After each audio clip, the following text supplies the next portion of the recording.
ओम ये हाड़ मास का पुतला नहीं, हम तो अपनी भ्रिकुटी में बैठी ज्योति बिंदु आत्मा है।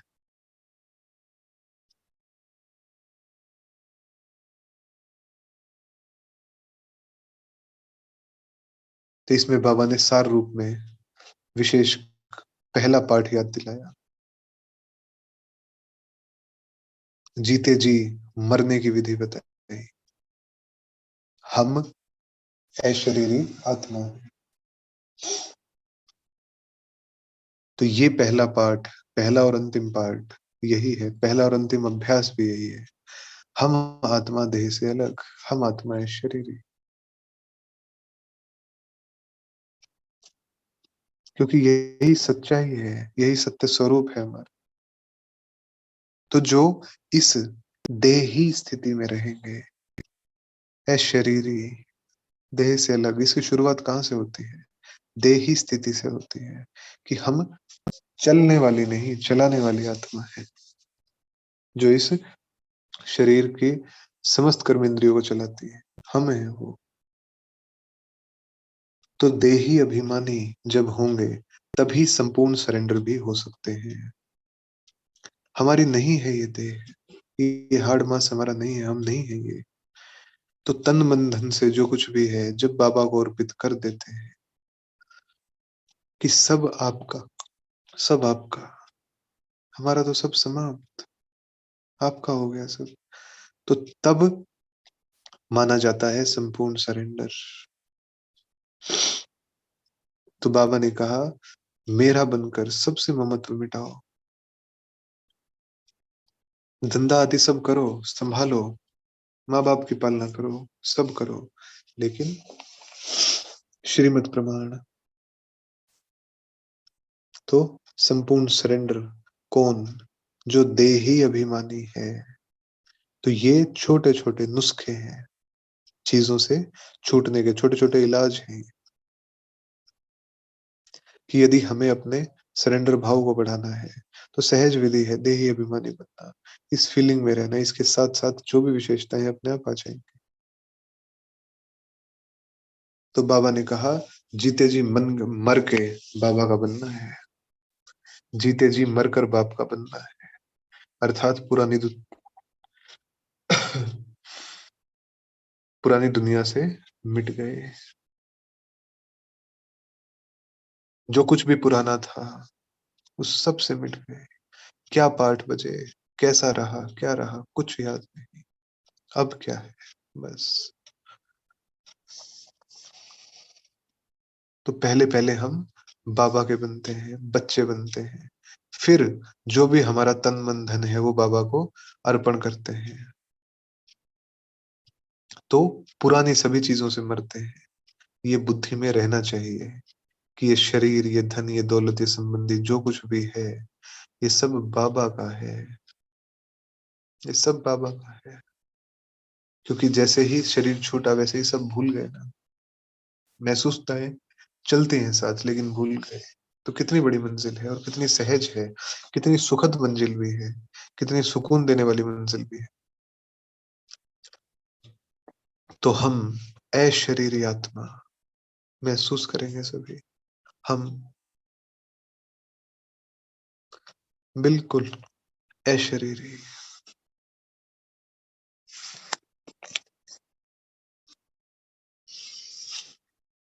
हम अशरीरी आत्मा, हार्ड मास बिल्कुल अलग देखेंगे।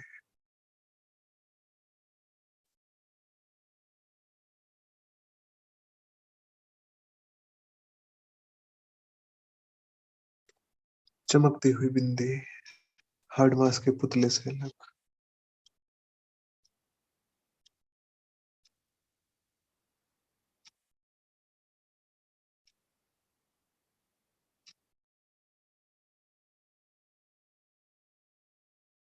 तो बाबा ने कहा कि भले ही हम बाबा के बने हैं, लेकिन 63 जन्मों की अपवित्रता वो तो है ना।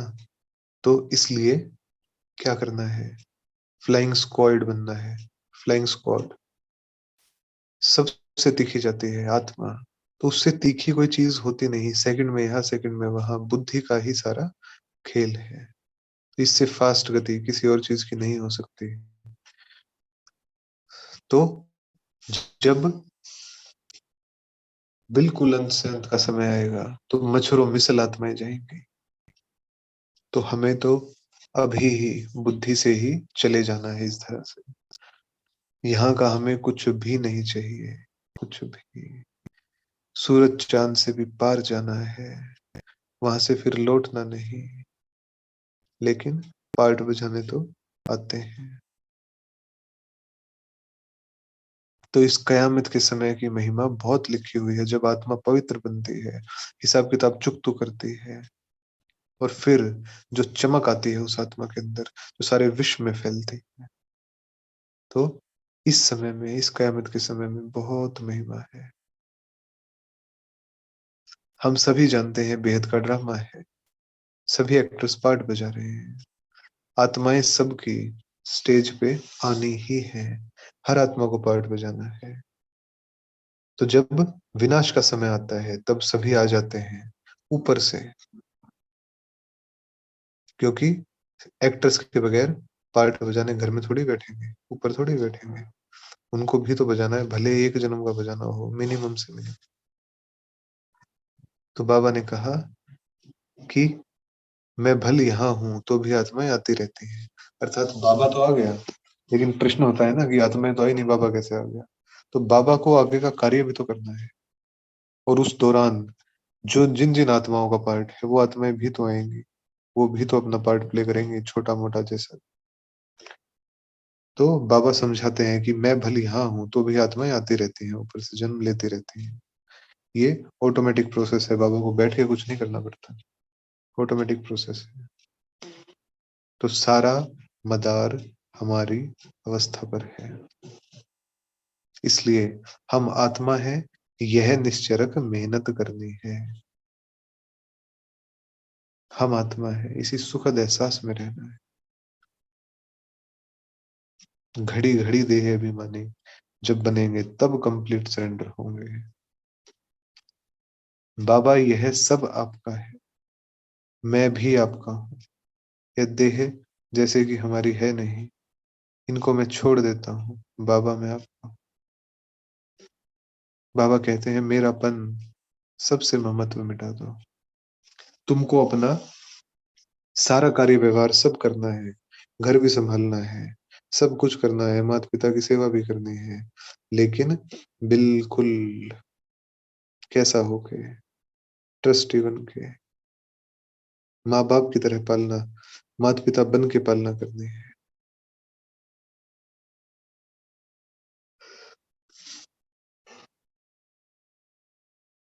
सॉरी।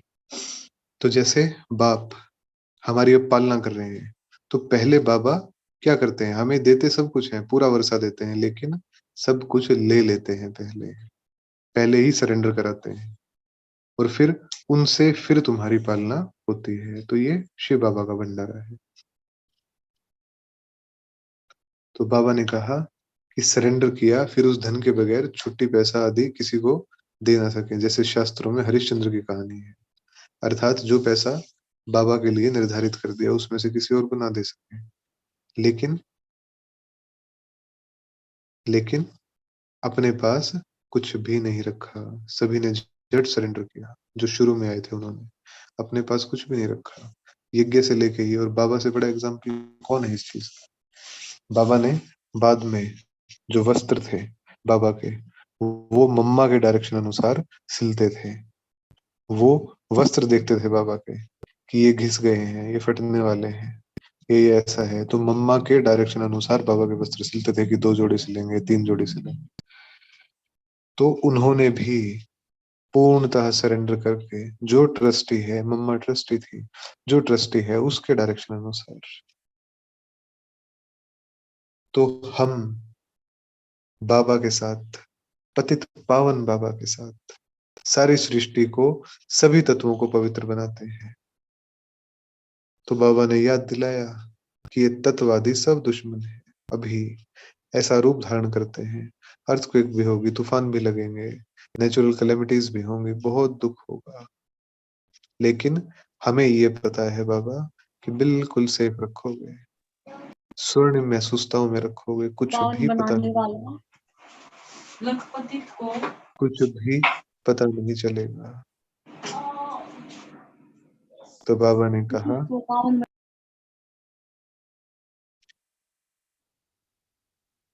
कि बाप के बने, जब हम बाप के बने, जब हमें वो स्वर्णिम सूर्यवंश का वर्षा मिला, तो हमें वारिस भी बनाने हैं। प्रजा तो स्वतः ही बनती जाएगी, हमें वारिस भी बनाने हैं। ऐसा नहीं कि पंडा बन बाबा के पास आए, बस हम पहुंच गए, नहीं, मंजिल बहुत बड़ी है, इससे मंजिल बहुत बड़ी है। पहले स्वयं के तूफान शांत करने हैं, और उसके बाद सभी के तूफान शांत करने हैं। जैसे कि एक बहुत बड़ा शक्तियों का चक्रवात है, और ऐसा चक्रवात है सभी तूफानों को खुद में समेट के और फिर खुद भी शांत हो जाए, ऐसा। तो ऐसा चक्रवात एक बार बनना ही पड़ेगा हम सभी को।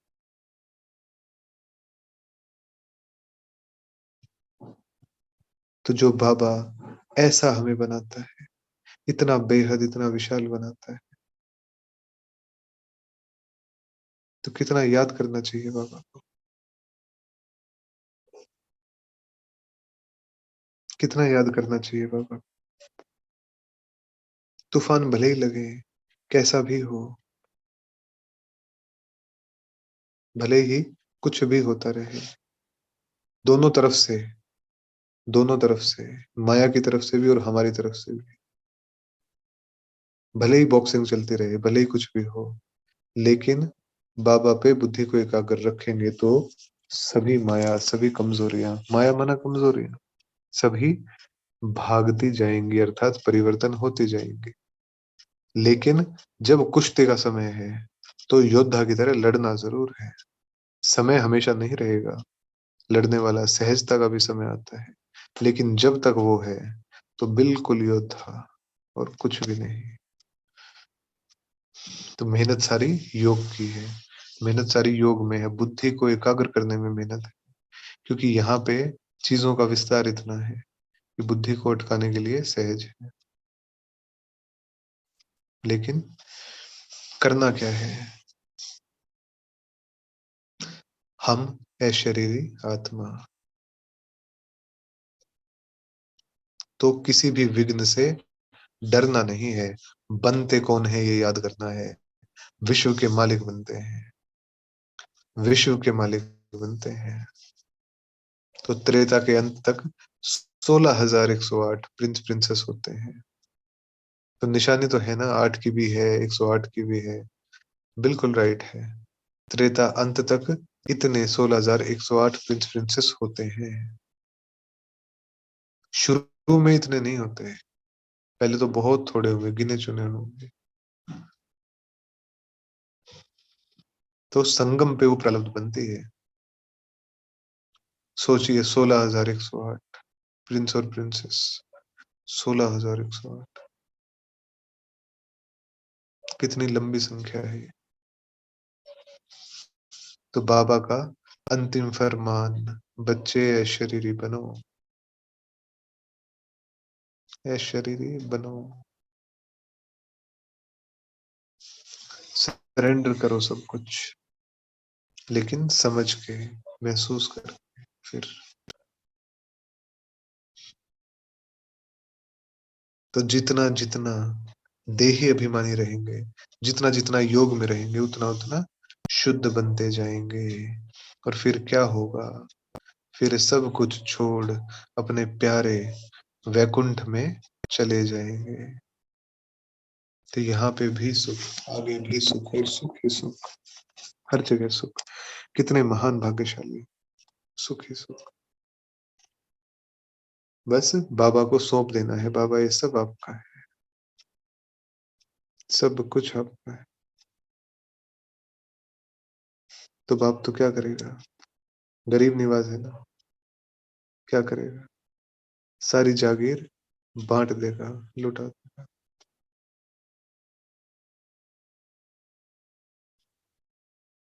तो कच्चे नहीं बनना, बिल्कुल भी, बिल्कुल पक्के। और पक्का बनाता है याद से। तो स्वयं भी याद करना है और साथियों को भी याद दिलानी है बाप की। तो यहाँ पे स्थूलता की तो कोई बात नहीं है। शक्तियों के हाथ में भी कई बार तीर कमान दिखाते हैं,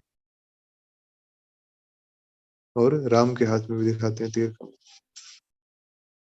तो वो अपनी अचल अडोल स्थिति जो बनी है, उसका प्रतीक है कि अब हिलेंगे नहीं, क्योंकि अस्त्र शस्त्र भी हैं। लेकिन हमें वहां तक पहुंचना है जहां अस्त्र और शस्त्रों की भी जरूरत ना पड़े। इतना नेचुरल, इतना नेचुरल, वहां तक पहुंचना।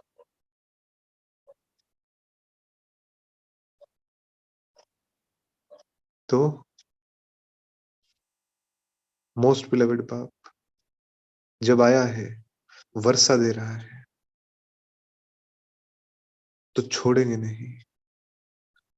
बाप के बच्चे अगर हैं तो स्वर्ग के मालिक भी हैं और बनेंगे। और हम ही बनेंगे, हमें ही बनना है, हम ही बनते आए हैं, और कोई बन नहीं सकता। तो ऐसे ऐसे ख्याल चलते रहने चाहिए। ऐसे ऐसे बुद्धि की कसौटी पे हर चीज को, बुद्धि की कसौटी पे और महसूसता की कसौटी पे कस के फिर चलना है। क्योंकि महसूसता जो होती है, नेचुरल फीलिंग जो होती है हमारी, वो कभी धोखा नहीं देती है। वो सत्य पे, सच्चाई के आधार पे होती है। तो इसलिए हम स्वर्ग के मालिक बन रहे हैं, हम ही बनने चाहिए।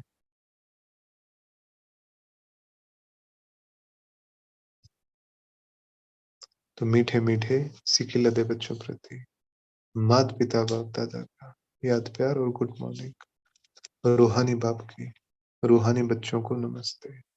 हम रूहानी बच्चों की रूहानी प्यारे प्यारे बाप दादा को याद प्यार, गुड मॉर्निंग और नमस्ते बाबा। शुक्रिया।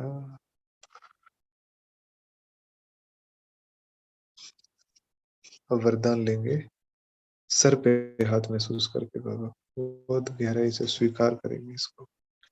मेरेपन की स्मृति से स्नेह और रहम की दृष्टि प्राप्त करने वाले समर्थी संपन्न भव।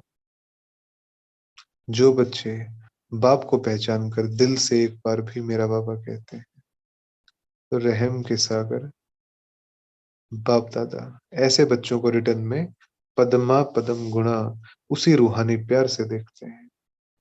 रहम और स्नेह की दृष्टि उन्हें सदा आगे बढ़ाती रहती है।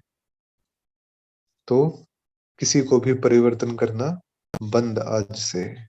जो बाप करता है वो हम करेंगे। क्या करता है बाप? रहम और स्नेह की दृष्टि से हर किसी को आगे बढ़ाता है। जो आत्मा की कमी कमजोरियां है वो देखता ही नहीं, मुझे क्या देना है वो देखता है। तो स्नेह है, रहम और स्नेह की दृष्टि। तो यह रूहानी मेरेपन की स्मृति ऐसे बच्चों के लिए समर्थी भरने के आशीर्वाद बन जाती है। क्योंकि भावना जुड़ गई ना बाप की, मेरे बच्चे, भावना जुड़ गई बाप की। तो यह रूहानी मेरेपन की स्मृति ऐसे बच्चों के लिए समर्थी भरने के आशीर्वाद बन जाती है। बाप दादा को मुख से आशीर्वाद देने की आवश्यकता नहीं पड़ती, लेकिन सूक्ष्म स्नेह के संकल्प से हर बच्चे की पालना होती रहती है। सूक्ष्म स्नेह के संकल्प से। स्लोगन, जो बाप के प्यारे हैं उनका अन्य किसी व्यक्ति या वैभव से प्यार हो नहीं सकता। ओम शांति।